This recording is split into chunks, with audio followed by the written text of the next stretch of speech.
नमस्कार। आज मैं आपको सुनाने जा रही हूँ माघ महात्म्य का दूसरा अध्याय। राजा के ऐसे वचन सुनकर तपस्वी कहने लगे कि हे राजन, भगवान सूर्य बहुत शीघ्र उदय होने वाले हैं, इसलिए यह समय हमारे लिए स्नान का है, कथा का नहीं। सो आप स्नान करके अपने घर को जाओ और अपने गुरु श्री वशिष्ठ जी से इस महात्म्य को सुनो।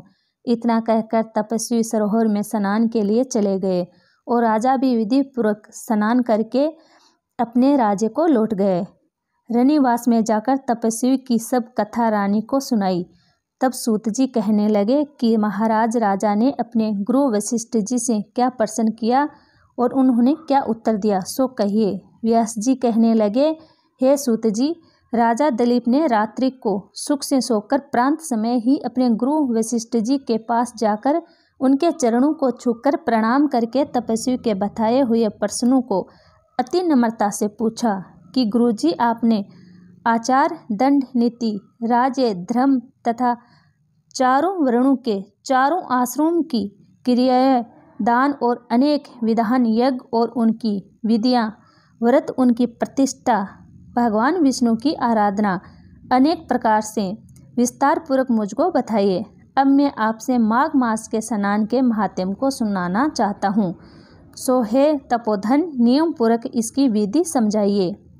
गुरु वशिष्ठ जी कहने लगे कि हे राजन, तुमने दोनों लोगों के कल्याणकारी, वनवासी तथा गृहस्थियों के अंतकरण को पवित्र करने वाले माघ मास के स्नान का बहुत सुंदर प्रश्न पूछा है। मकर राशि के सूर्य के आने पर माघ मास में स्नान का फल गोभूमि, तिल, वस्त्र, श्रवण, अन्न, घोड़ा आदि दानों तथा चंद्रायण और ब्रह्मकुर्च व्रत आदि से भी अधिक होता है। वैशाख कार्तिक में जप, दान, तप और यज्ञ बहुत फल देने वाले हैं, परंतु माघ मास में इनका फल बहुत ही अधिक होता है।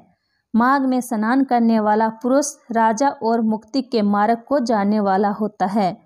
दिव्य दृष्टि वाले महात्माओं ने कहा कि जो मनुष्य माघ मास में संकाम या भगवान के नियमित नियम पूर्वक माघ मास में स्नान करता है, वह अंत फल वाला होता है।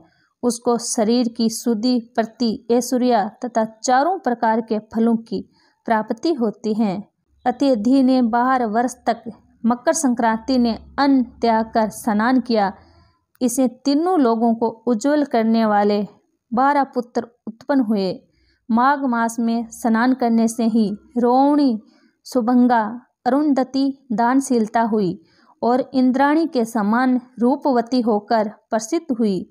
जो माघ मास में स्नान करते हैं, देवताओं के पूजन में तत्पर रहते हैं, उनको सुंदर स्थान, हाथी घोड़ा की सवारी तथा दान को द्रव्य प्राप्त होता है। अतिथियों से उनका घर भरा रहता है और उनके घर में सदा देव ध्वनि होती रहती है।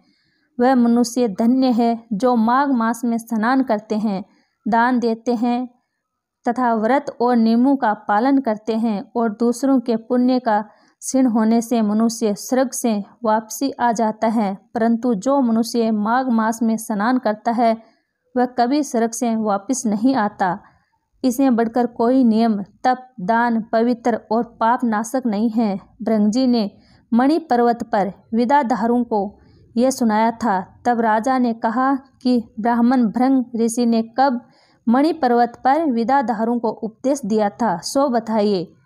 तब ऋषि कहने लगे कि राजन, एक समय 12 वर्ष तक वर्षा न होने के कारण, सब प्रजा क्षीण होने के कारण संसार में बड़ी उदासी फैल गई।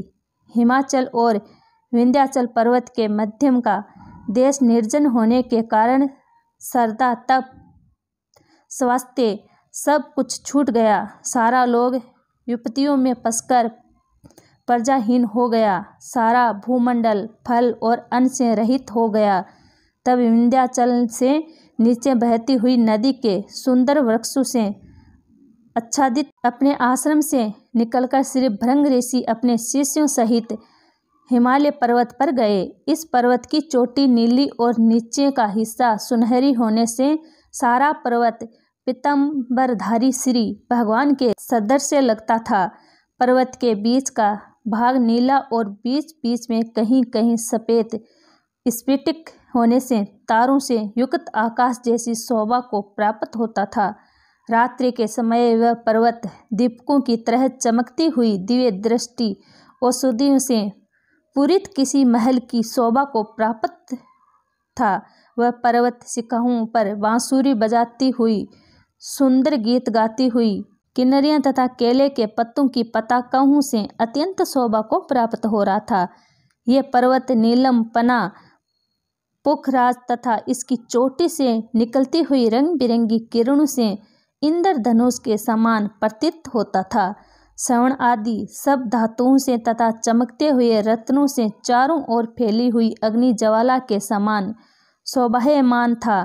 इसकी कंदराहों में काम पीड़ित विदाधारी अपने पतियों के साथ आकर रमण करती हैं और गुफाओं में से ऋषि मुनि जिन्होंने संसार के सब क्लेशों को जीत लिया है रात दिन ब्रह्मा का ध्यान करते हैं और कई एक हाथ में रुद्राक्ष की माला लिए हुए शिव की आराधना में लगे हुए हैं।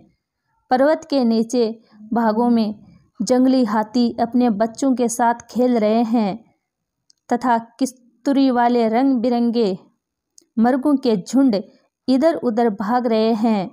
यह पर्वत सदा राजहंस तथा मोरों से भरा रहता है, इसी कारण इसको हेमकुंड कहते हैं।